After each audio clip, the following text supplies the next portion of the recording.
యొక్క ప్రేమ ద్వారా ఆకర్షింపబడి ఆయన సన్నిధికి వచ్చిన మీ అందరికీ యేసుక్రీస్తు నామములో నా వందనాలు. పేతురు గారు రాసిన మొదటి పత్రిక 3వ అధ్యాయము 3:12. ప్రభువు కన్నులు నీతిమంతుల మీదను ఆయన చెవులు వారి ప్రార్థనల వైపును ఉన్నవి. కానీ ప్రభువు ముఖము కీడు చేయువారికి విరోధముగా ఉన్నది. చాలండి, ప్రేయర్ చేసుకుని వాక్యం చూసుకుందాం. సైన్యములకు అధిపతి యెహోవా పరిశుద్ధుడు పరిశుద్ధుడు పరిశుద్ధుడు. గాడిదకు మానవస్వరాన్ని ఇచ్చిన నా దేవా, నీకు కోట్లాది కృతజ్ఞతాస్తుతులు ప్రభువా. నీ యొక్క వాక్యము మేమందరము ధ్యానము చేయుచుండగా నువ్వు మమ్మల్ని దర్శించు ప్రభు. ఆత్మ ప్రేరేపణ చొప్పున ప్రతిదీ నువ్వే మాట్లాడు ప్రభు.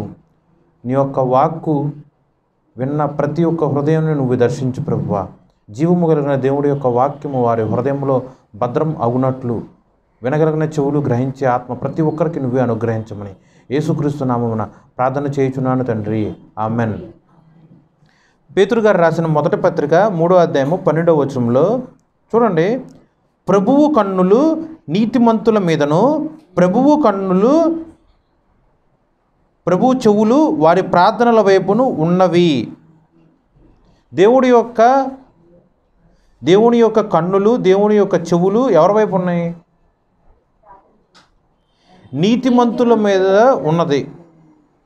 నీతిమంతుల యొక్క ప్రార్థన మీద ఉన్నాయి. కానీ దేవుడి యొక్క ముఖము దేనికి విరోధముగా ఉంది? కీడు చేయువారికి. కీడు అనగా వాక్యానికి వ్యతిరేకంగా ఎవరు చేసినా సరే. కీడు అంటే ఏమనుకుంటాం? దేవుణ్ణి ఎరుగని వారు, లేకపోతే అన్ని మతస్థులు, విగ్రహారాధికులు వాళ్ళు చేస్తేనే అని అనుకుంటాం. కానీ అలా కాదు. దేవుడి యొక్క వాక్యమును ఎరిగి ఉండి కూడా ఆ వాక్యానికి వ్యతిరేకంగా ప్రవర్తించిన వారి యొక్క ప్రవర్తన కూడా కీడే. అది అసలు మంచిది కాదు. తెలిసి చేయటం వేరు, తెలియక చేయటం వేరు. అన్యులు ఎవరన్నా చేసినా, విగ్రహారాధకులు ఎవరన్నా చేసినా సరే వాళ్ళకి యేసయ్య ఎవరో తెలియదు కాబట్టి తెలియక చేశారులే అని ఒక చిన్న వెసులుబాటు ఉండటానికి ఒక ఆస్కారం అన్నా ఉంది. తెలిసి వాక్యం మొత్తం తెలిసి వాక్యమును స్వయముగా దేవుడు నీతో మాట్లాడటం కూడా అట్టి అనుభవం కూడా కలిగి ఉన్న నువ్వు తెలిసి వాక్యానికి వ్యతిరేకంగా ప్రవర్తించావు అనుకో, అది కీడు. అది ఫస్ట్ ఆఫ్ ఆల్ ఆ కీడు ఎవరికి వస్తుంది? నీకే వస్తుంది. ఎందుకంటే వాక్యానికి వ్యతిరేకంగా ప్రవర్తించింది నువ్వే కదా. నేనున్నాను, వాక్యం నాకు తెలుసు, కానీ వాక్యానికి వ్యతిరేకంగా నేను ప్రవర్తించాను అనుకో, నాకు కీడు వస్తుంది. ప్లస్ దేవుడు నాకు విరోధముగా ఉంటాడు. దావీదు గారు వ్యభిచారం చేశారు. వ్యభిచారం చేసినప్పుడు ఆ కీడు ఎవరికి వచ్చింది? దావీదు గారికే వచ్చింది. దావీదు చేసిన ఆ యొక్క పాపము, నేరము వలన ఆ శిక్ష ఆయన మాత్రమే కాకుండా వారి యొక్క గర్భవాసాన్ని జన్మించిన పిల్లల మీదకు కూడా వచ్చింది, ఆయన కుటుంబం మీదకు కూడా వచ్చింది. అటువలే నేను ఏదన్నా సరే ఇప్పుడు వాక్యం ప్రకటించిన వాక్యం తగినట్టు ప్రవర్తన లేకపోయినా, వాక్యానికి వ్యతిరేకంగా ఏదైనా ప్రవర్తిస్తే నాకు కీడు వస్తుంది. ఆ కీడు మాత్రమే కాకుండా దేవుడు నాకు విరోధముగా ఉంటాడు. దేవుడు సమ్ముఖముగా ఎలా ఉందంటే వాక్యము, నీతిమంతులనేమో ఆయన చూస్తాడు. వాక్యానికి వ్యతిరేకంగా ప్రవర్తిస్తే ఆయన చూడటానికి వ్యతిరేకం ఏంటి? చూడకపోవటమే కదా. దేవుడు చూడ్డు. దేవుడు నిన్ను లక్ష్య పెట్టడు. నువ్వు నీతిమంతుడుగా ఉంటే దేవుడు నిన్ను లక్ష్య పెడతాడు. నువ్వు నీతిమంతుడుగా ఉంటే దేవుడు నిన్ను చూస్తాడు. నువ్వు నీతిమంతుడుగా ఉంటే నీ యొక్క ప్రార్థన దేవుడు ఆలకిస్తాడు. కానీ ఇదే వాక్యం రోమియోలు రాసిన పత్రికలో స్పష్టంగా ఉంది, నీతిమంతుడు ఒక్కడనూ లేడు అని. మరి ఎలా రెండిటికి లింక్ అవుతుంది? ఎలా లింక్ అవుద్ది? నీతిమంతుడు ఒక్కడు కూడా లేడని అపోస్తలుడైన పౌలు గారు చెప్తున్నారు కదా. మరి ఎవరు నీతిమంతుడు? నీతిమంతుడు లేడని పౌలు గారు చెబుతున్నారు. మరి నీతిమంతుడు అంటూ లేనప్పుడు దేవుడు ఎవరిని చూస్తాడు? ఎవరి యొక్క ప్రార్థన వింటాడు? మనిషి పుట్టిన ప్రతి ఒక్కడు కూడా పాపాత్ముడే. కానీ దేవుడి యొక్క శరీరము, దేవుని యొక్క రక్తమునందు పాలుపంపులు పొందుకున్న వారు మాత్రమే నీతిమంతులుగా మార్చబడతారు. అది వారి యొక్క క్రియల చొప్పున కాదు, కానీ దేవుడి యొక్క కృప చొప్పున మాత్రమే నీతిమంతులుగా మార్చబడతారు. అటువంటి నీతిమంతులు నా వల్ల నేను మంచోడినయ్యాను, నా చేతి పనుల వల్ల నేను మంచోడినయ్యాను, నా చేతి పనుల వల్ల నేను పరిశుద్ధుడిగా మార్చబడి ఉన్నాను, నా క్రియల వల్ల మాత్రమే నేను గొప్ప హతసాక్షిగా మార్చబడి ఉన్నాను. అటువంటి ప్రవర్తన ఉంటే వాడు నీతిమంతుడు కానే కాదు. దేవుని యొక్క కృప చొప్పున మాత్రమే నేను నీతిమంతుడిగా మార్చబడి ఉన్నా. నాకు ఎటువంటి అర్హత లేదు, నేను అనర్హుణ్ణి. అయినా సరే ఆయన కృప చొప్పున మాత్రమే దేవుడు నన్ను రక్షించాడు. ఇట్టి మహిమ దేవునికే కలుగును గాక అని విశ్వాస జీవితంలో తన్ను తాను తగ్గించుకొని దేవుడి యొక్క మహిమను ఘనకరముగా మాట్లాడేవాడు మాత్రమే నీతిమంతుడి యొక్క లిస్టులోకి చేర్చబడతారు. అటువంటి వారిని దేవుడు చూస్తాడు. అటువంటి వారి యొక్క ప్రార్థన దేవుడు వింటాడు. ప్రభువు కన్నులు నీతిమంతుల మీదను, ప్రభువు చెవులు నీతిమంతుల ప్రార్థనల వైపును ఉన్నవి. ఏంటి ఉన్నవి? ఉన్నవి అంటే ఆల్రెడీ ఉన్నాయి, అది వాగ్దానం. ఉన్నవి. దేవుడి యొక్క దృష్టి ఇలా ఉంది, క్లియర్గా ఉంది. ఆయన నీ వైపు చూస్తున్నాడు. ఎలా చూస్తాడంటే నువ్వు నీతిమంతులుగా ఉంటేనే చూస్తాడు. నువ్వు నీతిమంతులుగా ఉండి ప్రార్థన చేస్తే చూస్తాడు. ఓకే, అర్థమైంది ఎంతవరకు? మరి మీకు తెలిసిన ఉపమానం ప్రకారం కానీ ఇక ఏదో ఒకటి బైబిల్లో ఉన్న గొప్ప గొప్ప గొప్ప భక్తుల్లో నీతిమంతులు ఎవరు? మీకు తెలిసిన వాళ్ళు ఎవరన్నా పేర్లు చెప్పండి. ఈ యొక్క బైబిల్లో ఆదికాండం మొదలుకొని ప్రకటన గ్రంథం వరకు ఏ భక్తుని తీసుకున్నా సరే దేవుడి యొక్క కృపలో వాళ్ళు నీతిమంతులు కాబట్టి ఈ యొక్క గ్రంథంలో వారి యొక్క పేర్లు లిఖింపబడి ఉన్నాయి. దీంట్లో పౌలు గారిని తీసుకుందాం ఉదాహరణకి. అపోస్తుడైన పౌలు గారు. ఏం తెలుసు ఆయన గురించి మీకు? పౌలు అంటే ఏంటి? పౌలు గురించి ఒక్క మాటలో చెప్పాలంటే ఏం చెప్పగలరు మీరు?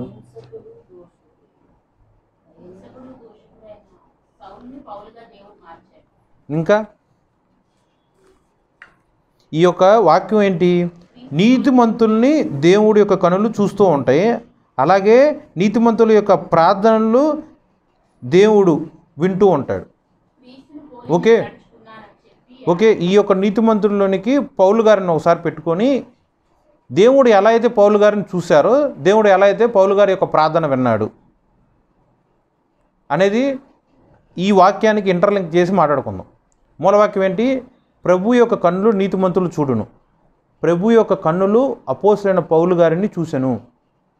ప్రభు యొక్క చెవులు అపోస్తులైన పౌలు గారి యొక్క ప్రార్థనలు వినెను. అటువలే ప్రభువు ముఖము అపోస్తుడైన పౌలు గారు దేవుళ్ళలోకి రాకమునుపు ఎవరో సౌలు. చూడండి వాక్యంలో 12వ వచనం లాస్ట్లో చదువుతున్నా చూడండి. ప్రభువు ముఖము కీడు చేయు సౌలుకి విరోధముగా ఉన్నది. ఓకే, అర్థమైందా? ఒక వ్యక్తే సౌలు. దేవుణ్ణి ఎరుగక మునుపు సౌలు, దేవుణ్ణి ఎరిగిన తర్వాత నమ్మి బాప్తిసం తీసుకున్న పిమ్మట, దేవుడి యొక్క పనిముట్టుగా మార్చబడిన పిమ్మట సౌలు అనబడేవాడు లేడు, పౌలుగా మార్చబడ్డాడు. సో సౌలుగా ఉన్నప్పుడు దేవుడు సౌలుకి ఎలా ఉన్నాడు? విరోధముగా ఉన్నాడు. అదే సౌలు దేవుని యొక్క కృపలో మార్చబడిన పిమ్మట, బాప్తిసం తీసుకున్న పిమ్మట, దేవుడి యొక్క చిత్త ప్రకారము, దేవుడి యొక్క ప్రణాళిక ప్రకారము, దేవుని యొక్క పనిముట్టుగా సాధనముగా మార్చబడిన పిమ్మట పౌలు మీద దేవుడి యొక్క దృష్టి ఉంది. దేవుడి యొక్క కంటి చూపు పౌలు మీద ఉంది. పౌలు చేయు ప్రార్థనల మీద దేవుడి యొక్క చెవులు ఎప్పుడూ కూడా వినటానికి ఆమోదయోగ్యంగా ఉన్నవి. అర్థమైందా? ఒక వ్యక్తే. ఆ ఒక్క వ్యక్తిలో ఎప్పుడు దేవుడు విరోధముగా ఉన్నాడు. అదే వ్యక్తి పట్ల దేవుడు ఎప్పుడైతే చూస్తాం కానీ ప్రార్థన వినటం కానీ జరుగుతుంది. ఆలోచన చేసుకోండి మీరు. చూడండి అపోస్తుల కార్యములు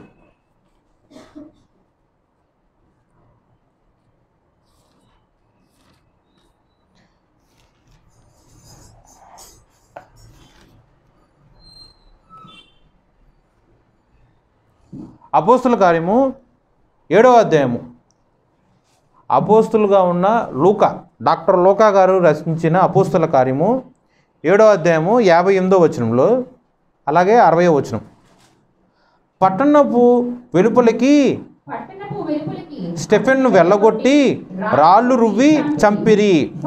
సాక్షులు సౌలు అను పాదముల యొద్ద తమ ఎవరిని పాదముల యొద్ద తమ వస్త్రములు పెట్టిరి.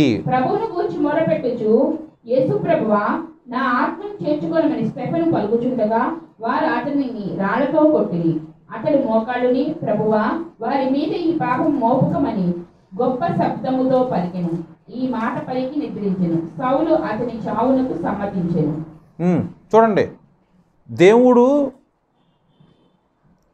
విరోధముగా ఉన్నాడు ఎవరికి? సౌలుకి. అప్పుడు సౌలు యొక్క పరిస్థితి ఏంటి? సౌలు ఎవరి యొక్క చావుకి సమ్మతించాడు? స్టెఫెన్. స్టెఫెన్ ఎంత గొప్పోడంటే పరిశుద్ధాత్మపూర్ణుడుగా ఉన్నాడు. అతని ముఖము దేవదూతన ముఖము వలె ప్రకాశిస్తూ ఉంటుంది. అతను వాక్యం చెప్పినప్పుడు అతనిని ప్రేరేపించిన ఆత్మ దాటికి సామాన్య జ్ఞానులు పరిచయులు ఎవరు కూడా నిలబడలేరు. అంత చక్కగా దేవుడి యొక్క వాక్యము ప్రకటించేవాడు.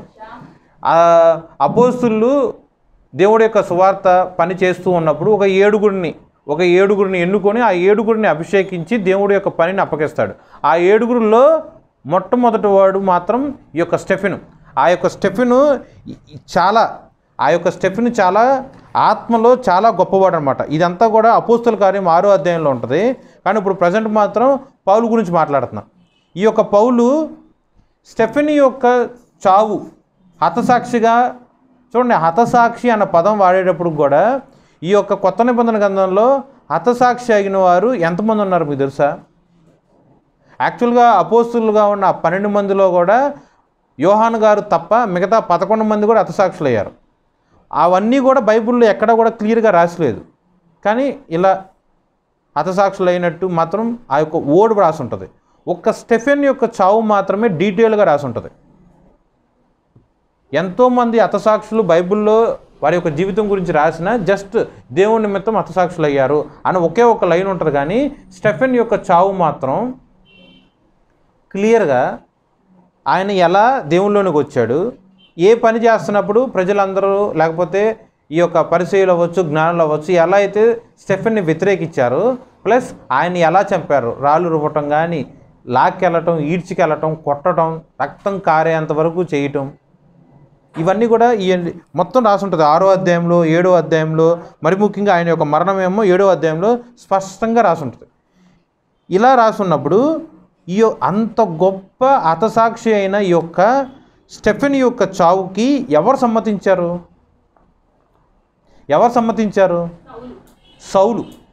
సౌలు సమ్మతించాడు. ఇదంతా 60వ వచనం లాస్ట్లో ఉంటుంది చూడండి. సౌలు స్టెఫెన్ చావునకు సమ్మతించెను. సౌలు అను 58వ వచనంలో సౌలు అను ఒక యవ్వనుని పాదముల యొద్ద తమ వస్త్రములు పెట్టిరి. స్టెఫెన్ని చంపడానికి ఎవరైతే వచ్చారో వాళ్ళందరూ రాళ్ళు ఇలా రువ్వి ఆయన కొట్టేటప్పుడు కూడా వారి యొక్క వస్త్రములు తీసుకొచ్చి సౌలు యొక్క పాదముల దగ్గర పెడతారు. ఇవన్నీ కూడా సౌలు చూస్తూనే ఉన్నాడా లేదా? స్టెఫెన్ని ఎలా అయితే కొట్టారో, ఎలా అయితే ఈడ్చుకుంటూ వెళ్ళారో, ఎలా అయితే చిత్రహింసలు పెట్టారో, ఎలా అయితే రక్తం కారే వరకు కొట్టారో, రాళ్ళు వేసి కొట్టడం, ఇంత హింస పొందుతున్నా కూడా స్టెఫెను మోకరించి, మనం మోకరించాలంటే అన్నీ బాడీలో ఉన్న అన్ని అవయములు సవ్యంగా ఉన్నప్పుడు మనం మోకరించమన్నా కూడా బద్ధకం అవ్వచ్చు, ఇంక ఏదో కారణం చేత మనం సామాన్యంగా మోకరించం, దేవుడు ఎందుకు భయభక్తులు ఉంటే తప్ప. కానీ స్టెఫెన్ గారు మరణం పొందే ఆ యొక్క సమయంలో మరి ముఖ్యంగా రాళ్లతో కొట్టబడి రక్తం కారే ఒక పరిస్థితి ఉన్నా సరే ఆయన మోకరిస్తారు. ఇమాజిన్ ఆ పరిస్థితుల్లో నువ్వు ఉంటే మోకరించగలవా? అసలు ప్రార్థన నువ్వు చేయగలవా? నిలబడన్నా సరే ప్రార్థన చేయగలవా? చేయలేం. కానీ స్టెఫెన్ ఎంత గొప్ప భక్తుడు చూడండి. అలాంటి సమయంలో కూడా మోకాళ్ళుని, ప్రభువా వారి మీద ఈ పాపము మోపకము అని దేవుడి ఎదుట ప్రార్థన చేశాడు. సో ప్రభు యొక్క కన్నులు నీతిమంతులుగా ఉన్న స్టెఫెన్ను చూసింది, ప్రభు యొక్క చెవులు నీతిమంతులుగా ఉన్న స్టెఫెన్ యొక్క ప్రార్థన వింది. ప్రభు యొక్క కన్నులు, చెవులు అదే సౌలు వైపు వ్యతిరేకముగా ఉంది. అర్థమైందా? ఒకే ఒక సందర్భంలో ప్రభు యొక్క కన్నులు స్టెఫెన్ని చూస్తూనే ఉన్నాయి, ప్రభు యొక్క చెవులు స్టెఫెన్ యొక్క ప్రార్థనను వింటూనే ఉన్నాయి. అదే సందర్భంలో ప్రభువు పౌలుకి కాదు, సౌలుకి వ్యతిరేకముగా ఉన్నాడు. ఎందుకు వ్యతిరేకంగా ఉన్నాడంటే హతసాక్షి అవుతున్న స్టెఫెన్కి ఆయన సమ్మతించాడు. దేవుణ్ణి ప్రకటించి దేవుని యొక్క సాదృశ్యంగా మార్చబడి దేవుడి యొక్క సత్య సువార్త అన్యులందరికీ ప్రకటిస్తూ దేవుడి యొక్క రాజ్య పాపభారము ఆయన మీద మోసుకుని వెళ్తున్న స్టెఫెను యొక్క చావుని సౌలు సమ్మతించాడు. అది దేవుడికి చాలా వ్యతిరేకంగా ఉంది. సౌలు గారిని చూసుకుంటే ఆయన పుట్టుకతోనే హెబ్రీయుడు. ఆయనకి ధర్మశాస్త్రంలో ఫుల్ నిష్టగా ఉంటాడు. ధర్మశాస్త్రం మొత్తం A to Z మొత్తం తెలుసు. చిన్నప్పటి నుంచి ఆయన మొత్తం ట్రైన్ పర్సన్. అదంతా కూడా బైబిల్లోనే రాసి ఉంటుంది. ఫిలిప్పీలు రాసిన పత్రికల్లో 4వ అధ్యాయంలో స్పష్టంగా రాసి ఉంటుంది. ఎంతో ట్రైన్ పర్సన్. ఆయన సమ్మతించాడు. ఇంత తెలుసు కూడా, యూదుడై ఉండి కూడా. ఇలాంటి ఆయన్ని దేవుడు చూసి దేవుడు ఎన్నుకున్నాడు.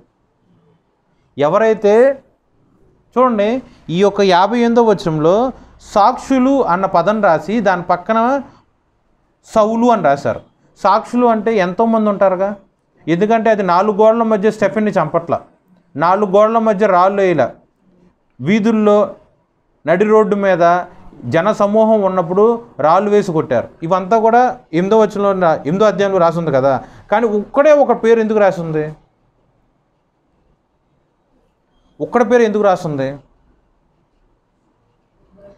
దేవుడి యొక్క ఏర్పాటు ఆ ఒక్కడి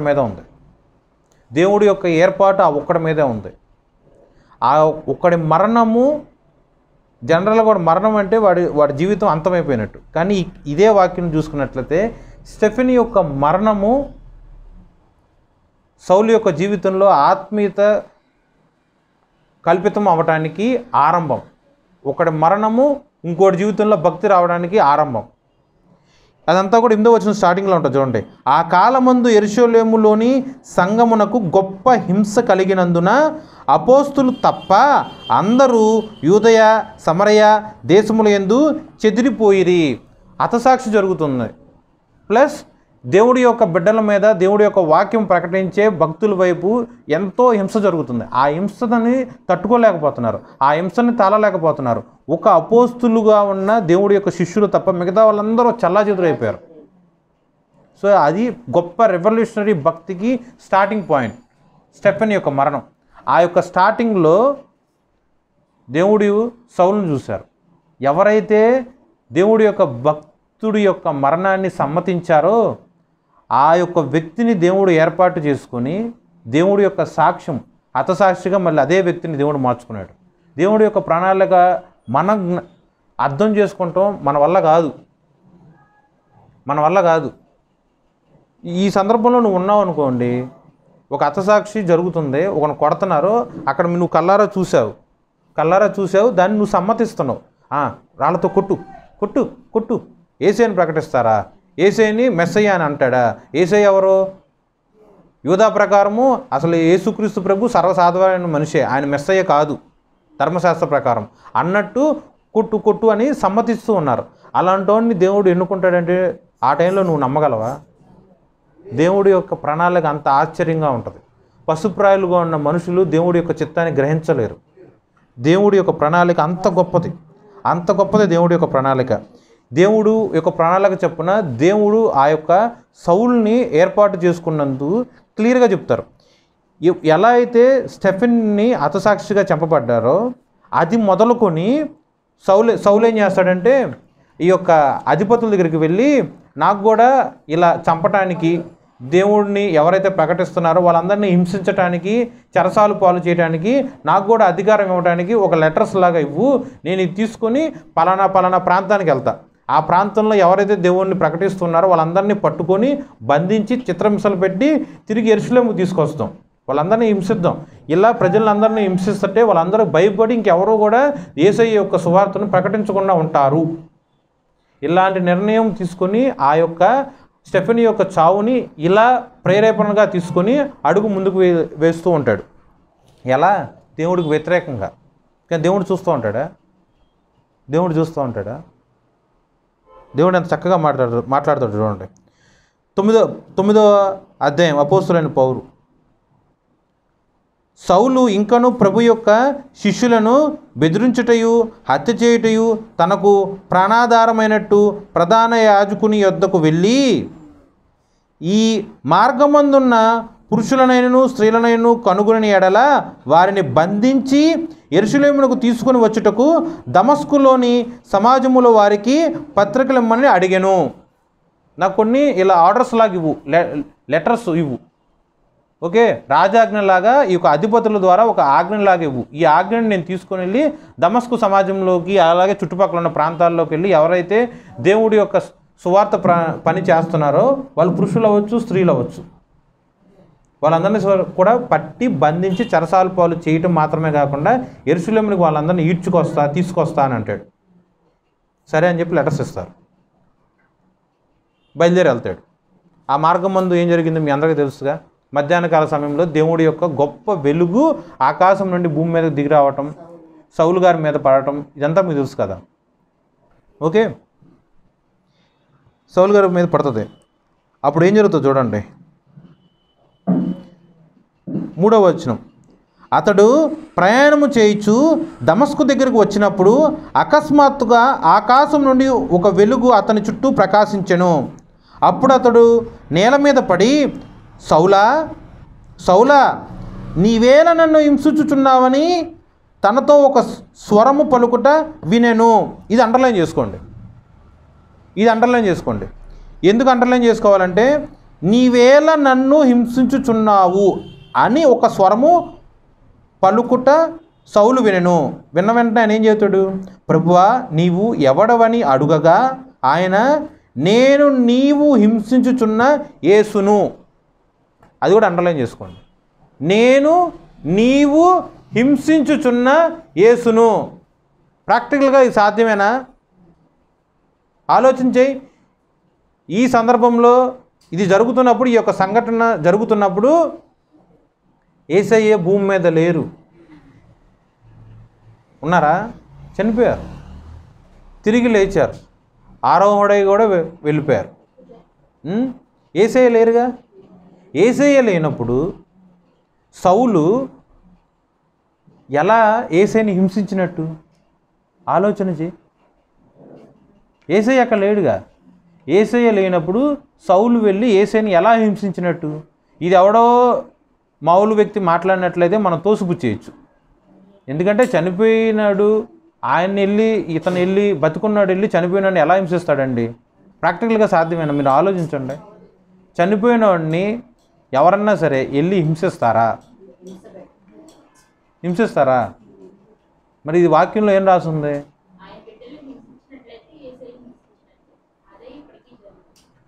అదే ఈ యొక్క వాక్యంలోని మర్మం.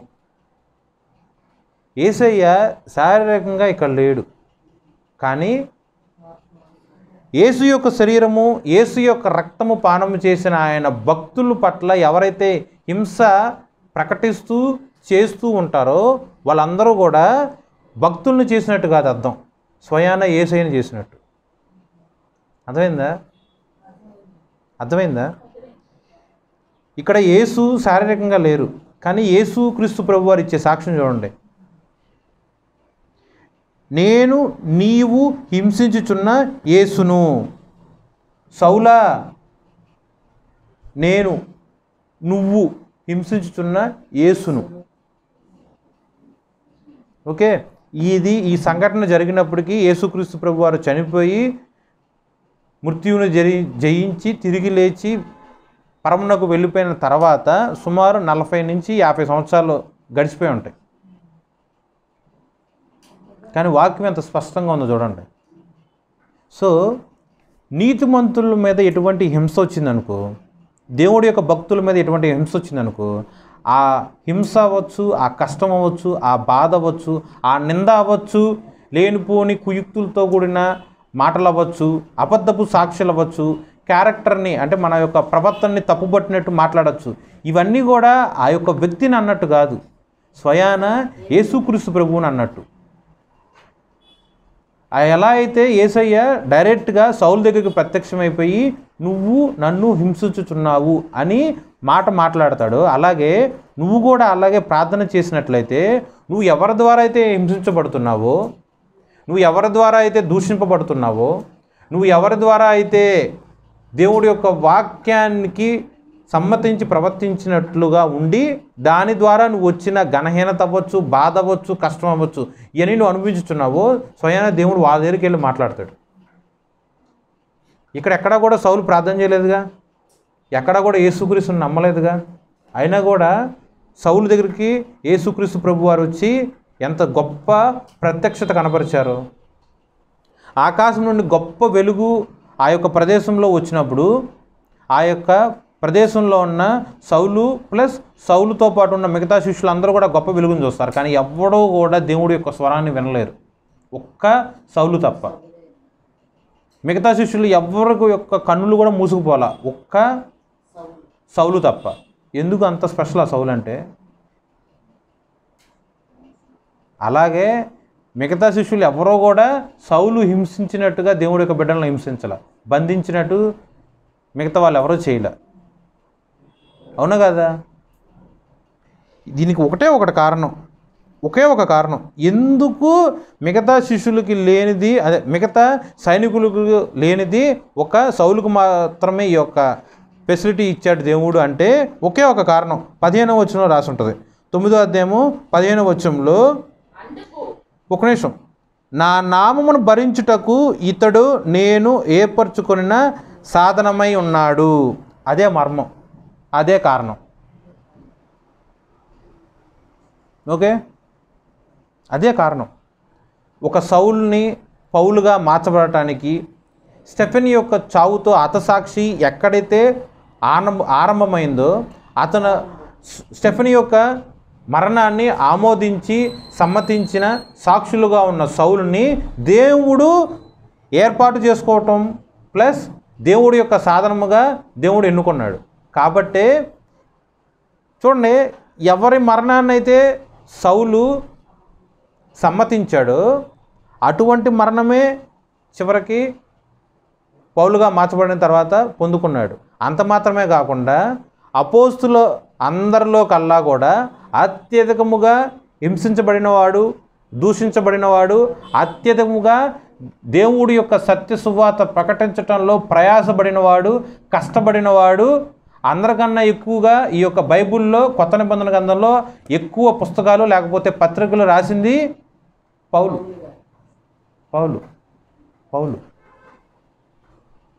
ఓకే, అర్థమైందా? దీన్నిటికీ ఒకే ఒక కారణం, ప్రభువు చేత ఆ యొక్క సౌలు ఏర్పాటు చేయబడి ఉన్నాడు.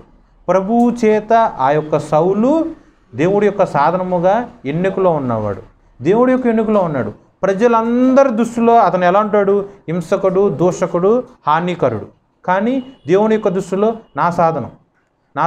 ఈవెన్ అతనికి ప్రార్థన చేసి స్వస్థత ఇవ్వాలి అని సౌలు గారి దగ్గరికి వచ్చిన ఆ యొక్క అననీయ సైతము సాక్ష్యం ఇస్తూ ఉంటాడు. అననీయ ఏమంటాడు చూడండి, 13వ వచనం 14వ వచనం. ఆశని సైలెంట్ కూర్చోండి, ఇద్దరు చేతిలో బొమ్మలు తీసేయండి. అందుకు అననీయ, ప్రభువా, ఈ మనుషుడు యెరూషలేములో నీ పరిశుద్ధులకు ఎంతో కీడు చేసి ఉన్నాడని అతని గురించి అనేకుల వలన వీటిని ఇక్కడను నీ నామమును బట్టి ప్రార్థన చేయ వారందరినీ బంధించుటకు అతడు ప్రధాన యాజకుల వల్ల అధికారం పొంది ఉన్నాడని ఉత్తరమిచ్చెను. చూడండి, అననీయ దేవుడి యొక్క భక్తుడు. దేవుడు దర్శనమందు అననీయాన్ని దర్శించినప్పుడు ఆ దర్శనం ప్రకారం ఇదిగో పలానా ఏరియాలో పలానా ఇంటిలో ఇలా సౌలు ఉన్నవాడు, అతను కళ్ళు ఇలా మూసుకుపోయి ఉన్నాయి, నువ్వు వెళ్ళి ఇలా ప్రార్థన చేయి, అతను దృష్టి పొందుతాడు అని చెప్పి అననీయతో అన్నప్పుడు అన్నయ్య స్పష్టంగా చెబుతాడు, ఇతని గురించి ఇచ్చిన సాక్ష్యం చూడు, ఈ మనుషుడు యెరూషలేములో నీ పరిశుద్ధులకు ఎంతో కీడు మాత్రమే కాదు ఎంతో కీడు చేసి ఉన్నాడని అతను గురించి అనేకుల వలన విన్నాను. ఇక్కడ కూడా అంటే దమస్కు పట్టణంలో కూడా నీ నామమును బట్టి ప్రార్థన చేయు వారిని అందరినీ బంధించుటకు అతడు ప్రధాన యాజకుల వలన అధికారము పొంది ఉన్నాడని ఉత్తరం ఇచ్చెను. 9వ వచనం స్టార్టింగ్లో రాసి ఉంటుంది, ఒక లేఖనములు లేకపోతే ఒక పత్రికలు తీసుకొని అతను దమస్కు నగరంలోకి వస్తాడు అని. అదే ఇది, ఈ యొక్క పట్టణంలోనికి ఈ యొక్క పట్టణంలోనికి యేసుక్రీస్తు నామమును బట్టి ప్రార్థన చేయు వారందరినీ బంధించుటకు అతడు ప్రధాన యాజకుల వలన అధికారము పొంది ఉన్నాడని ఉత్తరం ఇచ్చెను. ఈవెన్ దేవుడు యొక్క భక్తిపరుడుగా ఉన్న అననీయ కూడా ఇచ్చే సాక్ష్యం ఏంటి? సౌలు అంటే హింసకుడు, పరిశుద్ధులందరినీ ఇలా ఎంతో క్యూట్ చేశాడు పరిశుద్ధుల పట్ల. అంత మాత్రమే కాకుండా యేసుక్రీస్తు నామమున ఎవరైతే ప్రార్థన చేస్తున్నారో వాళ్ళందరినీ బంధిస్తున్నారు, ఇబ్బందులు పెడుతున్నారు, చెరసాలలో వేస్తున్నారు. అలాంటి వాళ్ళ దగ్గరికి వెళ్ళి నేను ప్రార్థన చేస్తాం ఏంటయ్యా అని అననీయ అంటే దేవుడిచ్చే సాక్ష్యం ఏంటి? మనుషులు ఇచ్చే సాక్ష్యం ఎలా ఉంది, దేవుడి యొక్క భక్తులు ఇచ్చే సాక్ష్యం ఎలా ఉంది, కానీ స్వయాన యేసుక్రీస్తు ప్రభు వారు ఇచ్చే సాక్ష్యం ఎంత గొప్పగా ఉంది. నీవు వెళ్ళుము, అన్ని జనుల ఎదుటను రాజుల ఎదుటను ఇజ్రాయేలు ఎదుటను నా నామము భరించుటకు ఇతడు నేను ఏర్పరచుకున్న సాధనమై ఉన్నాడు. మనుషులందరి దృష్టిలో హింసకుడు, దూషకుడు, హానికరుడు, కీడు చేయవాడు, బంధించేవాడు. కానీ దేవుడి యొక్క దృష్టిలో మనుషులందరి ఎదుట, రాజుల ఎదుట, అన్యుల ఎదుట, విగ్రహారాధకుల ఎదుట, ఇజ్రాయేల్ ఎదుట దేవుని యొక్క నామమును భరించుటకు, ఆ లైన్ అండర్లైన్ చేసుకోండి, దేవుని నామమును భరించుటకు ఇతడు నేను ఏర్పరచుకున్న సాధనమై ఉన్నాడు. చూడండి, ఒక నామం భరించటం అంటే ఏంటి అర్థం? చిన్నపిల్లలు ఉన్నారు, స్కూల్ బ్యాగ్ వేయటం అంటే వాళ్ళకి కొంచెం బరువుతో కూడుకున్న పనేగా. అప్పటి వరకు వాళ్ళు ఎటువంటి బరువులు మోయలే. సరే, మన ఊరు ఉంది, కొల్లూరు ఉంది, ఇటుకరాళ్ళు ఉన్నాయి. ఒక్కొక్క మనిషి ఎన్ని ఇటుకరాళ్ళు మోస్తాడు? 5 రాళ్ళు మోయచ్చు, లేదా 10 రాళ్ళు మోయచ్చు. 10 కన్నా 20 రాళ్ళు వేస్తే భరించగలడా? మోయగలడా? అంటే నువ్వు ఒక మంచి ఆరోగ్యంగా ఉండి ఒక 10 కిలోలు లేకపోతే 20 కిలోలు వస్తువుని అలవోగ్గా మోయగలవు, లేకపోతే నీ మీద వేసుకొని భరించగలవు. నీ దానికన్నా మించిన 50 కిలోలు 100 కిలోలు బరువు నువ్వు మోయగలవా? పోనీ 200 కిలోలు నువ్వు మోయగలవా? నువ్వు 100 కిలోలు ఉన్నావు కదా అని చెప్పి 200 కిలోలు బరువు నువ్వు మోయగలవా? భరించగలవా? భరించలేవు కదా. అంటే నీ శక్తికి, నీ బలమునికి అది సాధ్యం కాదు. ఓకే, అలాగే మనుషులందరూ భరించలేని గొప్ప కష్టమైన బాధైన దేవుని యొక్క చిత్తానుసారంగా అనుగ్రహింపబడ్డ శ్రమ ఒక్క పౌలు మాత్రం భరించగలుగుతున్నాడు.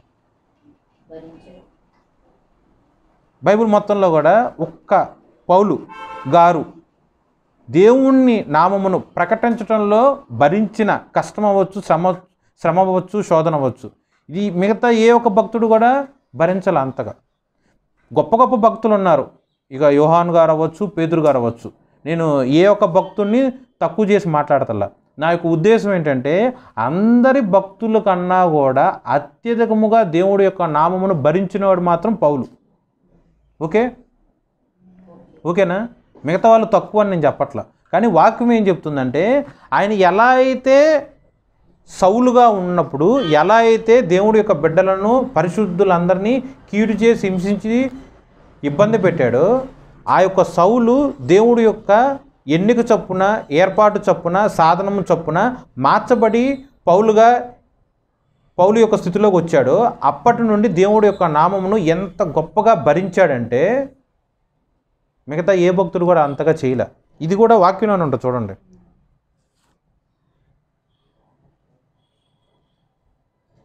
రెండో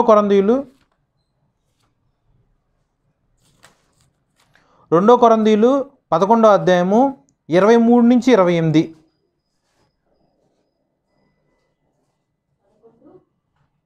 23 నుంచి 28. వారు క్రీస్తు పరిచారకులా?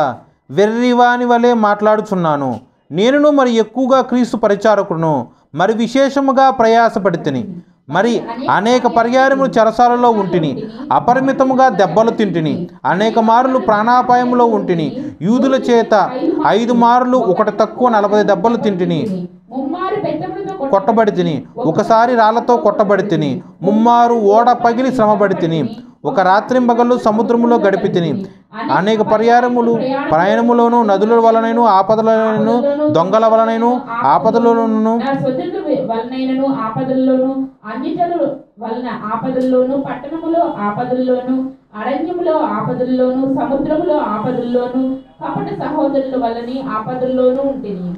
ప్రయాసతోనూ కష్టముతోనూ తరచుగా జాగారములతోనూ ఆకలి దప్పులతోనూ తరచుగా ఉపవాసములతోనూ చలితోనూ దిగంబరత్వమును ఉంటిని. చెప్పవలసినవి అనేకములున్నవి, ఇదియు కాక సంఘము అన్నిటిని గూర్చిన చింతయు కలదు. ఈ భారము దినదినములు నాకు కలుగుచున్నవి. చాలండి, చూడండి ఎంతగా దేవుడి యొక్క భారం మోసాడు. దీంట్లో ఒకటి నువ్వు అనుభవించావా? ఒకటే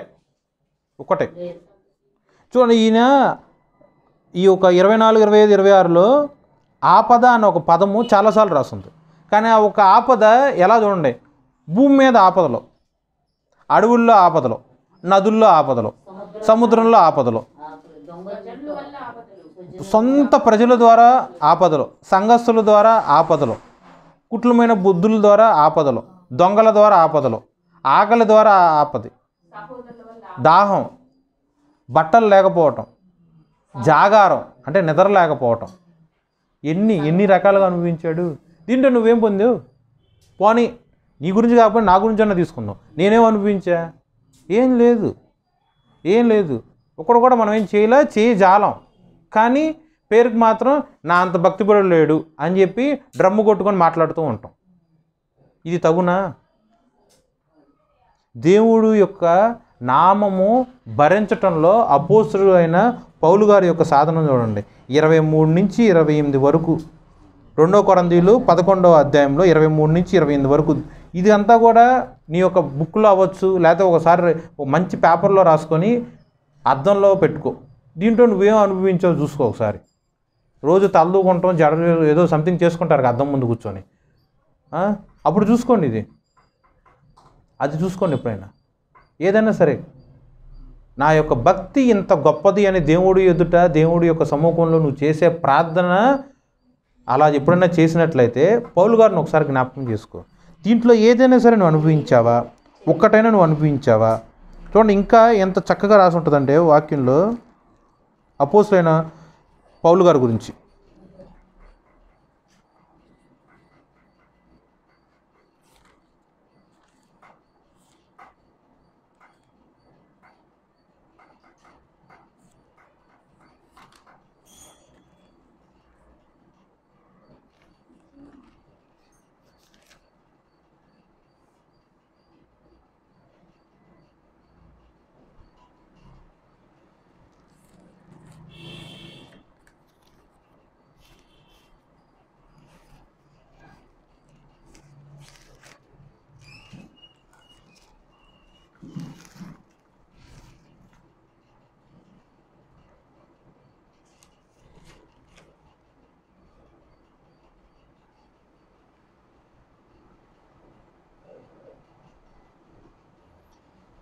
ఒకటో కొరింథీయులు 15:9.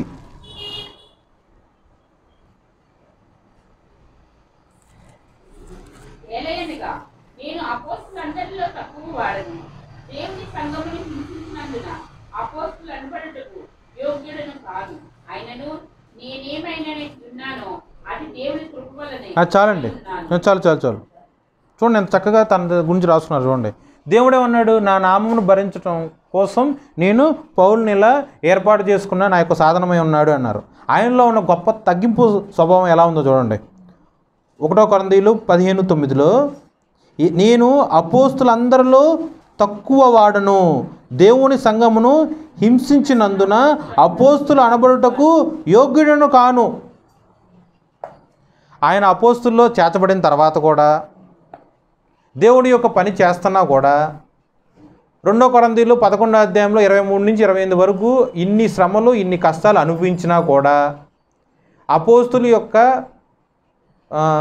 సర్టిఫికేషన్ ఆయన పొందుకున్న తర్వాత కూడా, దేవుడి యొక్క కృపలో, దేవుడి యొక్క ఆత్మ చొప్పున ఈ యొక్క గొప్ప గొప్ప లేఖనములు, పత్రికలు రాసినా కూడా తన గురించి తను ఎలా మాట్లాడుకుంటున్నాడు?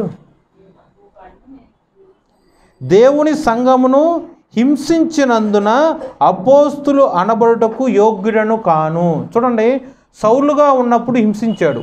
ఆయన పౌలుగా మార్చబడిన పిమ్మట ఏనాడు హింసించకుండా హింస అనుభవించాడు. హింసించబడ్డ ఉన్నాడు. దూషింపబడి ఉన్నాడు. దొంగిలింపబడి ఉన్నాడు. కొట్టలేదు, కొట్టించుకొని ఉన్నాడు. నిందించలా, నిందల పాలయ్యాడు. ప్రతిదీ ఏదైతే ఒకప్పుడు చేశాడో అవన్నీ ఇప్పుడు ఆయన మీదకే వచ్చినాయి. అంత చక్కగా దేవుడి యొక్క పనిముట్టుగా సాధనముగా మార్చబడి ఉన్నాడు. ఆ గడిచిన దినములలో ఆయన చేసిన ఆ ఒక్క తప్పు వల్ల, ఓకే, ఆ ఒక్క కీడు వల్ల అది ఇప్పటికీ జ్ఞాపకం చేసుకొని దేవుని యొక్క సన్నిధిలో ప్రార్థన చేస్తున్నప్పుడు, ఇది నేను చేసిన పాపం, దీన్ని బట్టి నేను అపోస్తులు అనబడుటకు కూడా నేను యోగ్యుడను కాను. మరి నీ ప్రార్థన ఎలా ఉంది? నువ్వు చేసే 5 నిమిషాల ప్రార్థనకి, లేకపోతే గంట ప్రార్థనకి, లేకపోతే 3 గంటల ప్రార్థనకి, లేకపోతే 24 గంటల ప్రార్థనకు కూడా నేనే ప్రార్థన చేశాను, దేవుడు స్వయంగా వచ్చి నాతో మాట్లాడాడు, ఇంకేముంది, దేవుడు నేను ఒకటే, నేను మోకరించి ప్రార్థన చేస్తే చాలు దేవుడు స్వయాన ప్రత్యక్షమైపోయి ఎటువంటి వర్తమానం కావాలంటే అటువంటి వర్తమానం ఇచ్చేస్తాడు అని అనుకుంటున్నావా? పౌలు గారు ఎలా మాట్లాడుతున్నారు చూడండి. ఆయన మారు మనసు పొందక మునుపు చేసిన ఆ యొక్క పాపమును సైతం జ్ఞాపకం చేసుకొని నేను యోగ్యుడను కాను, కానీ ఈరోజు దేవుడి యొక్క కృప వలన నేను అపోస్తులుగా మార్చబడి ఉన్నాను అని ఎక్కడా కూడా తన యొక్క క్రియలు తను కనపరుచుకోవాలా, మాట్లాడుకోవాలా, తన్ను తాను గొప్పగా ఎక్కడ మాట్లాడుకోవాలా. దేవుడి యొక్క కృపే. నేను అపోస్తులునా? దేవుడి యొక్క కృపే.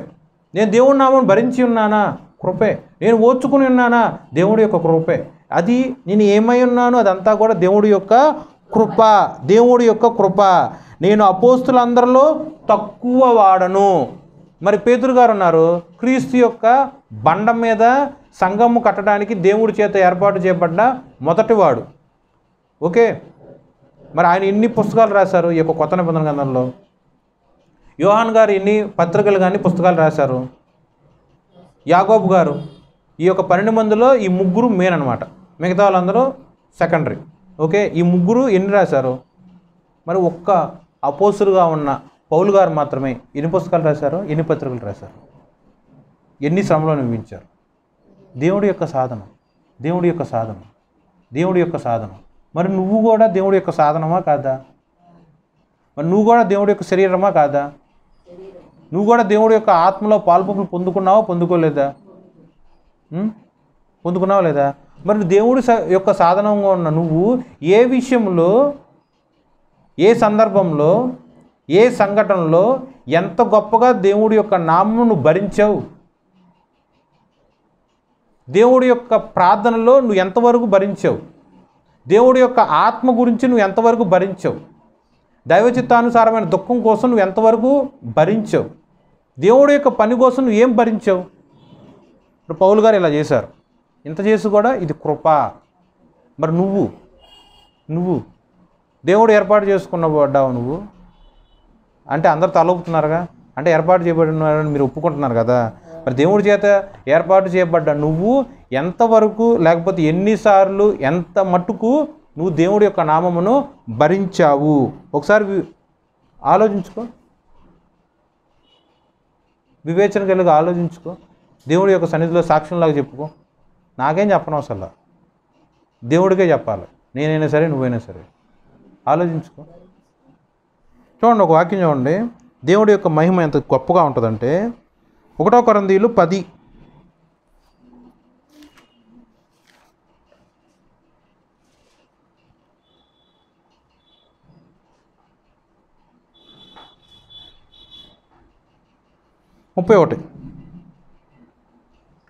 కాబట్టి మీరు భోజనము చేసినను పానము చేసినను మీరు ఏమి చేసినను సమస్తము దేవుని మహిమ కొరకు చేయుడి. చాలండి. ఇదేంటి? శ్రమలలో మనం ఆ శ్రమలను చక్కగా ఎదుర్కొని విజయోత్సాహంతో నిలబడితే అది దేవునికి మహిమ కదా, అది దేవుడికి ఘనత కదా. భోజనం చేయడంలో దేవుడికి మహిమే ఉంది, వాటర్ తాగడంలో దేవుడి యొక్క మహిమే ఉంది. ఏముందండి మీరు చెప్పండి.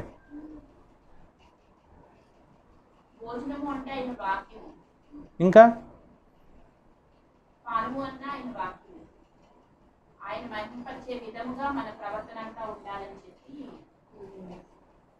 చూడండి, డైలీ అంటే రోజువారీ కూలీ చేసుకున్నా, ఒక చిన్న పని చేసుకున్నా, వ్యవసాయం చేసుకున్నా, వ్యాపారం చేసుకున్నా, ఉద్యోగం చేసుకున్నా, రోజు దైనందిక జీవితంలో చిన్న పని మొదలుకొని పెద్ద పని వరకు చేసుకున్నా సరే దేనికోసం చేస్తుంది అంతా? మనం తినడానికేగా. అంటే నువ్వు బ్రతికి బట్ట కడతానికే నువ్వు చేసేది ఏ పని అయినా సరే. ఎవరు చేసినా అంతేగా. మామూలుగా చెప్పాలంటే, సామెతల ప్రకారం చెప్పాలంటే, రిక్షావాడు మొదలుకొని బెంచ్ కారు తోలేవాడు కూడా దేనికోసం చేస్తాడు? కూటు కోసమే పనిచేస్తాడు. కోటి విద్యలు దేనికోసం? మనిషి బతకడానికి ఏం కావాలి? తినటం కావాలి, తాగటం కావాలి, అంతేగా. బట్టలు లేకపోయినా కూడా మనిషి బతకగలడు, అవునా కదా? కానీ తిండి ప్లస్ దాహం లేకపోతే మనిషి బతకలేడు. ఈ వాక్యంలో అది మనిషి యొక్క సాధారణమైన అత్యవసరంగా ఎవడైనా సరే, కూలోడు అవ్వచ్చు, కోటీశ్వరుడు అవ్వచ్చు, తినకుండా బతకలేడు, ఖచ్చితంగా చచ్చిపోతాడు. సో ఎంత బేసిక్ నీడ్గా ఉన్నా ఆ యొక్క ఆహారంలో అయినా సరే, బేసిక్ నీడ్గా ఉన్న ఆ యొక్క దాహంలో అయినా సరే నువ్వు దేవుణ్ణి గణపరచాలి. చిన్న దాంట్లోనే నువ్వు దేవుణ్ణి గణపరచలేకపోతున్నావు, ఇంకా పెద్ద పెద్ద దాంట్లో ఏం కనపరుస్తావు? అంతేగా. ఏసావు అంటే యాకోబు యొక్క అన్నగారు ఒక్క పూట కూటి కోసం కక్కుర్తిపడి తన యొక్క జ్యేష్ఠత్వాన్ని అమ్ముకున్నాడు. అంత మాత్రమే కాకుండా భ్రష్టుడు అన్న పదం రాసి ఉంటుంది బైబిల్లో. ఓకే, హెబ్రీ రాసిన పత్రికలో ఉంటుంది భ్రష్టుడు అని. ఏం చేశాడండి పాపం? ఏసావుకి ఏం తక్కువ? ఇసాకు యొక్క కొడుకులో కూడా పెద్ద కొడుకు, ఆస్తిపాస్తుల్లో కూడా మంచి వాటా ఉంటుంది, అవునా కాదా? మరి దేనికోసం? ఒక్క పూట కూటి కోసం, ఒక పూట కూటి కోసం. ఆయన కోటీశ్వరుడుగా, ఆయన తలుచుకుంటే ఒక పూట కూటి తినలేడా? దేనికి కక్కుర్తిపడ్డాడు? సో మనిషి ఏదైనా సరే, ఒక దొంగ ఒక పాపం చేసినా, అదే ఒక దొంగతనం చేసినా, ఒకడు ఏమన్నా హత్య చేసినా సరే వాడు బతకటానికేగా.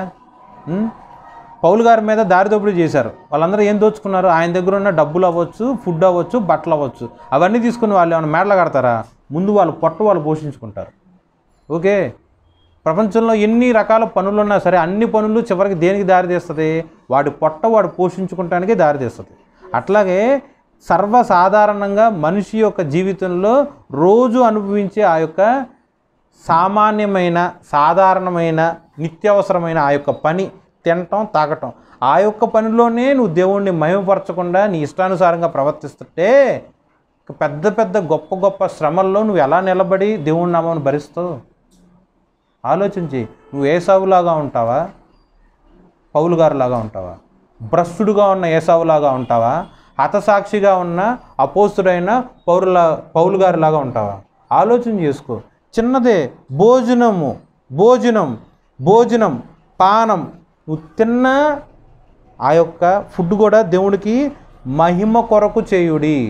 అంటే ఇక్కడ ఏంటంటే స్టైల్గా తినటం, స్టైల్గా తినకపోవటం, లేకపోతే సర్దికూడు తినటం, కాస్ట్లీ లావిష్ ఫుడ్, రాజభోజనం తినటం గురించి కాదు ఇది రాసింది వాక్యం. అర్థమైందా? నువ్వు ఏ ఆహారం అన్నా తిన్నా సరే ఆ ఆహారము దేవుడి యొక్క మహిమ కొరకు ఉండాలి. ఆ తిన్న ఆహారము, ఆ తాగిన ఆ యొక్క పానము ఎవరికి కూడా అభ్యంతరము కలుగు చేసినట్టు ఉండకూడదు. అది అన్యుడికైనా సరే, అది విశ్వాసులకైనా సరే. నువ్వు తిన్న ప్రతి ఒక్క దాన్ని బట్టి, నువ్వు తాగిన ప్రతి ఒక్క దాన్ని బట్టి దేవుడి యొక్క మహిమ కనపరచబడాలి. అపోస్తులైన పౌలు గారు చేశారా లేదా? మనుషులను లక్ష్య పెట్టుకొని నేను దేవుడి నామాన్ని భరిస్తే ఇదిగో వీళ్ళందరూ వచ్చి నాకు పెద్ద కిరీటాన్ని ఇస్తారు, నేను రోమన్ సైన్యాధిపతిగా ఉన్నా, నేను దేవుడి నామాన్ని భరిస్తే సైన్యాధిపతిగా ఉన్న నన్ను తీసుకెళ్ళి రాజుగా చేస్తారు అని ఎక్కడైనా సరే పౌలు గారు అలా ప్రవర్తించారా? కాదు. కేవలం దేవుడు ఇచ్చే వాడాబారిన మహిమ కిరీటము గురి యొద్దకే నేను పరిగెత్తుతున్నాను, దేవుడిచ్చే బహుమానము కోసమే నేను యుద్ధంలో పోరాడే సైనికుడిగా నేను ముందుకు వెళ్తున్నా. మనుషులను లక్ష్య పెట్టుటకు, మనుషుల్ని తృప్తిపరచుటకు, మనుషుల్ని సాటిస్ఫై చేయడానికి కాదు క్రైస్తవుడి యొక్క భక్తి. స్వయాన యేసుక్రీస్తు ప్రభుని సంతృప్తిపరిచేదే దేవుడి యొక్క భక్తి. ఆ భక్తి నువ్వు కనపరచాలంటే నీతిమంతుడుగా ఉండాలి. అంటే దేవుడి యొక్క శరీరము నీ మీద ఉండాలి, దేవుడి యొక్క రక్తము నీలో ఉండాలి. రాళ్లతో కొట్టబడినప్పుడు స్టెఫెనీ యొక్క రక్తం చిందింది, అదంతా కూడా కళ్ళతో చూశాడు సౌలు. తన ఒంటి మీద కూడా పడి ఉండొచ్చు, ఎందుకంటే పక్కనే ఉన్నాడు కాబట్టి. సమ్మతించాడు, ఆమోదించాడు. కానీ ఎక్కడైతే ఒకటి మరణము చివరి దశలో ఉందో అక్కడి నుంచి గొప్ప ఉత్తేజంతో కూడిన విప్లవాత్మకమైన భక్తి దేవుడు అక్కడి నుంచి తీసుకొచ్చి దానికి ఎవడైతే ఆమోదించాడో ఆమోదించిన వ్యక్తిలో నుంచే తిరిగి హతసాక్షి అగునట్లు గొప్ప భక్తిని దేవుడు కనపరిచాడు. దేవుడికి ఏది అసాధ్యం?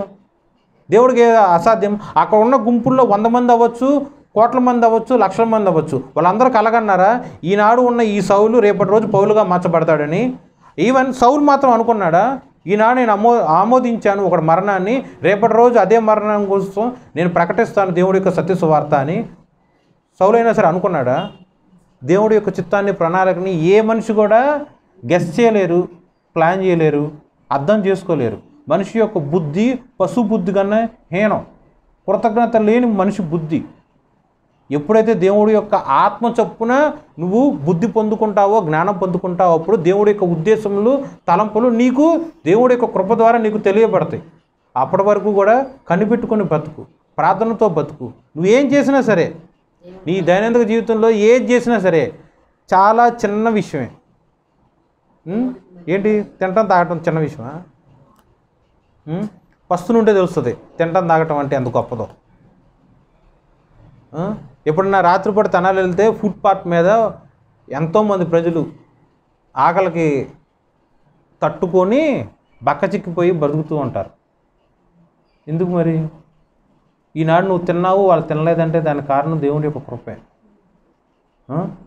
ఆకలికి ఎంతో శక్తి ఉంది. ఆ ఆకలి తాళలేక హత్యలు చేసిన వాళ్ళు ఉన్నారు. ఆకలిని తట్టుకోలేక క్రూరమైన పాపములు చేసిన వాళ్ళు ఉన్నారు. అలా పేరుకి చిన్న విషయమే తినటం తాగటం, కానీ ఆ చిన్న విషయంలో నుంచే నీ యొక్క ఎమోషన్స్ని కంట్రోల్ చేసుకొని దేవుడి యొక్క నామ మహిమార్థమే నువ్వు బ్రతకాలి.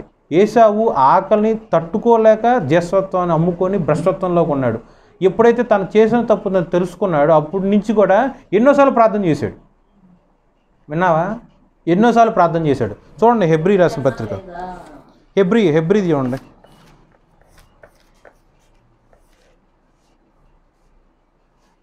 హెబ్రీ 12వ అధ్యాయము 14, 12-16. ఒక్క పూట కూటి కొరకు తన జ్యేష్ఠత్వపు హక్కును అమ్మివేసిన ఏసాపు వంటి భ్రష్టుడైనను వ్యభిచారి అయినను ఉండునేమో అనియు జాగ్రత్తగా చూచుకునుడి. ఏసావు ఆ తరువాత ఆశీర్వాదము పొందగోరి కన్నీళ్లు విడుచుచు దాని కోసరము శ్రద్ధతో వెతికినను మారు మనస్సు పొందని అవకాశము దొరకక విసర్జింపబడినని మీరు ఎరుగుదురు. ఆనాడు ఆకలికి ఆకలేకపోయాడు. పైగా ఏమన్నా ఎన్వియా, నాన్ వెజ్జా? కాదు, బెండకాయ కూర అనుకుంటా, చిక్కుడుకాయ కూర అంట.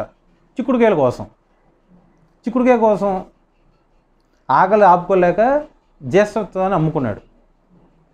చేసిన తప్పు కానీ తొందరపాటుగా తనం కానీ తెలిసిన తర్వాత ఎలా ఏడ్చాడు, కన్నీళ్ళు విడిచాడు, ప్లస్ శ్రద్ధతో ప్రార్థన చేశాడు. మనం అనుకుంటాం ఏదన్నా తప్పు చేస్తే చేసిన తప్పు పట్టి ప్రాయశ్చాత్తం పొందుకుంటే దేవుడు క్షమిస్తాడు అని మనం అనుకుంటాం. మరి ఇక్కడ ఏసావు కూడా కన్నీళ్ళు విడిచాడుగా, శ్రద్ధతో దేవుణ్ణి వెతికాడుగా, దేవుణ్ణి అడిగాడుగా, దేవుణ్ణి బతిమలాడుకున్నాడుగా, మారు మనస్సు కోసం ఏదన్నా అవకాశం వస్తుందా అని చెప్పి కనిపెట్టుకుని బతికాడుగా. కానీ ఏదన్నా పొందుకున్నాడా? ఏమన్నా పొందుకున్నాడా? పొందుకోలా. ఒక్క పూట కూటి కోసం తన జ్యేష్ఠత్వాన్ని అమ్ముకున్న ఒక భ్రష్టుడుగా ఉంటే నువ్వు ఎక్కడ దేవుడి యొక్క మహిమను నువ్వు కనపరిచిన వాడిలాగా ఉంటావు? 1 కొరింథీయులు 10:31 చూసుకున్నట్లయితే చిన్న వాటియే ఇదే ఆకలి దిప్పలు 2 కొరింథీయులు 11వ అధ్యాయం 23-28 వరకు మనం చూసుకున్నాం కదా. దాంట్లో అపోస్తలుడైన పౌలు గారు కూడా ఆకలి బాధ అనుభవించాడుగా, దాహం బాధ అనుభవించాడుగా, ప్లస్ వస్త్రహీనత కూడా అనుభవించాడుగా. ఎండకు ఎండాడు, వానకు తడిశాడు, మంచులో కరిగిపోయాడు. సముద్రములో ఒక రాత్రి ఒక పగలు చిన్న చెక్క ముక్కను ఆధారం చేసుకుని సముద్రంలోనే తేలుతూ ఉన్నాడు. ప్రాణాపాయ స్థితిలో ఎన్నిసార్లు ఉన్నాడు? ఓడ బద్దలైనప్పుడు ఎన్నిసార్లు భయపడుతూ లేకపోతే అలా బ్రతికాడు. ఇంత చేసినా సరే దేవుడి యొక్క నామ మహిమార్థమై ప్రవర్తనలో కనపరిచాడు తప్ప ఒక్క మాట అయినా సరే వ్యతిరేకముగా మాట్లాడి దేవుడి యొక్క కృపను సైతము లేకపోతే దేవుడి యొక్క మహిమను సైతము అగౌరవపరిచాడా, కించపరిచాడా, తక్కువ చేసి మాట్లాడా? మాట్లాడా? నువ్వు ఏ స్థితిలో ఉన్నావు? ఏ స్థితిలో ఉన్నావు? ఒక్క పూట వన్ డే ఆపుకోలేకపోయావా? నీ యొక్క టెంప్టేషన్ ఆపుకోలేకపోయావా? నీ యొక్క ఆకలి ఆపుకోలేకపోయావా? నీ యొక్క దాహము ఆపుకోలేకపోయావా? నీ యొక్క కోరికలను ఆపుకోలేకపోయావా? నీ యొక్క బట్టల కోసం ఉన్నది ఆపుకోలేకపోయావా? జాగ్రత్త, భ్రష్టత్వంలో ఉంటాం. దేవుడి యొక్క మహిమను ఇలా చిన్న దాంట్లోనే కనపరచమని ఎలా అయితే దేవుడు వాక్యం చెప్తున్నాడో అసలు ఆయన మహిమ ఎంత గొప్పగా ఉంటుందో చూడండి. ఈ వాక్యం అంతకుముందు నేను చాలాసార్లు చదివా కానీ ఇవాళ చదువుతున్నప్పుడు చాలా కొత్తగా అనిపించింది నాకు. 15వ అధ్యాయం అపోస్తలుడైన పౌలు గారి చేత లిఖింపబడ్డ కొరంథీయులు రాసిన పత్రిక 1 కొరంథీయులు 15.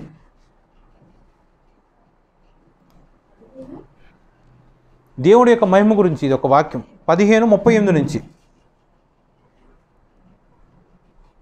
అయితే దేవుడే తన చిత్త ప్రకారం నీవు విత్తిన దానికి శరీరము ఇచ్చును మరియు ప్రతి విత్తనమునకు దాని శరీరం ఇచ్చుచున్నాడు. జాగ్రత్తగా చదువుకోండి. చూడండి, ప్రతి విత్తనమునకును దాని శరీరము ఇచ్చుచున్నాడు. ఏంటి? ఈ యొక్క భూలోకంలో ఎన్ని రకాల చెట్లు ఉన్నాయి, ఎన్ని రకాల మొక్కలు ఉన్నాయి, ఎన్ని రకాల మహావృక్షములు ఉన్నాయి.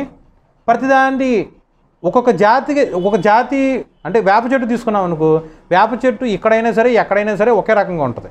కానీ వేప చెట్టు వరకు ఓకే, మిగతా చెట్లు అంటే మిగతా జాతులు తీసుకున్నాం అనుకోండి అన్నీ ఒకలాగానే ఉంటాయా? అంటే వేప చెట్టు జామ చెట్టు ఒకలాగానే ఉంటుందా? రుచి ఒకలాగానే ఉంటుందా? రూపురేఖలు ఒకలాగానే ఉంటాయా? ఇలా ఎన్ని ఉన్నాయి భూలోకంలో, ఎన్ని రకాల విత్తనాలు ఉన్నాయి. ఆ యొక్క విత్తనాల నుంచి వచ్చిన మొలకలు, మొక్కలు, చెట్లు, వృక్షములు, మహావృక్షములు ఇవన్నీ ఒకే రకంగా ఉన్నాయా? లేవండి, వేరుగా ఉన్నాయి. నెక్స్ట్,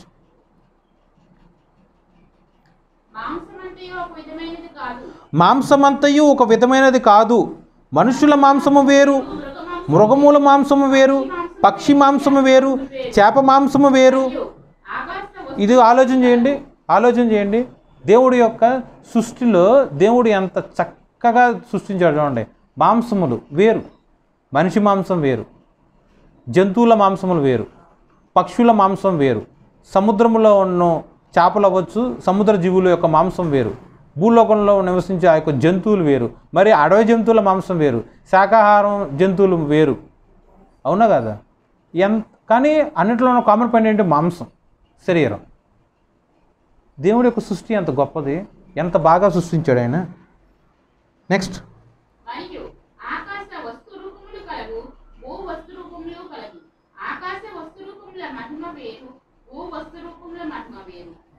ఆకాశంలో సంచరించి వేయన్నా సరే తీసుకోండి, వాటి యొక్క మహిమ వేరు.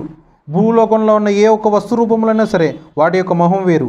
సూర్యుని మహిమ వేరు, చంద్రుని మహిమ వేరు, నక్షత్రముల యొక్క మహిమ వేరు. ఏమండి, ప్రపంచం మొత్తంలో కూడా ఒకే ఒక సూర్యుడు ఉన్నాడు, ఒకే ఒక చంద్రుడు ఉన్నాడు. కానీ నక్షత్రాలు ఎన్ని ఉన్నాయి? వందల్లో లేవు, వేలలో లేవు, లక్షల్లో కోట్లలో ఉంటాయి. మనకు కనిపించేవి తక్కువే, కానీ నక్షత్రాలు 1 కాదు 2 కాదు, లక్షల్లో ఉంటాయి నక్షత్రాలు. మరి దేని మహిమ దాందే. ఒక నక్షత్రం మహిమ రెండో నక్షత్రం మహిమ ఒకటైతే కాదు. ఎన్ని నక్షత్రాలు ఉన్నాయి, అన్ని నక్షత్రాల మహిమ వేరు. మహిమను బట్టి ఒక నక్షత్రమునకు మరి ఒక నక్షత్రమునకు భేదము కలదు కదా. మృతుల పునరుద్ధానము అలాగే. శరీరము